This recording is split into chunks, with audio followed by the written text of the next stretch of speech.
morning mga dudes. Okay, nandito po ako sa may Las Cabanes, no. So, sa mga hindi nakakaalam dyan, sa mga bagong subscribers, dito po sa dito makikita ang isang zipline na from mainland to island. Ayan po kung nakikita nyo. Ayan, yan yung cable. So that is almost more than half kilometer yata, walking port. Nasa 7,000 meters, 700 meters rather, balikan from the mountain to the island. So diretso kayo dyan dump.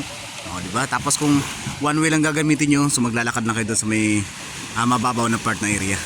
So on that, the next that place, mayroon doon dyan kami mag-explore fishing. Abang-abang lang po.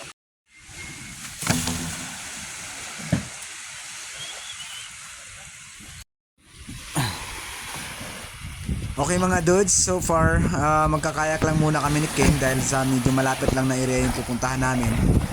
So hindi ko dala yung GoPro ko, kaya iiwan ko lang tong cellphone ko dito. Pero mamaya pagdating namin, pipicturean ko rin yung mga huli namin at makikita nyo rin mamaya pagdating namin. Ang ganda ng dagat. Sana maghapon ganito, no? Okay, good afternoon mga kadudes. Okay, kararating lang namin, no? Low tide na, oh. Nakita namin yung kayak. So nakahuli rin kami, medyo may konting labo pa pero okay na rin. Kahuli rin kami. Ito, kahit papano meron din, hindi na mabibigo. Yan yung mga huli namin.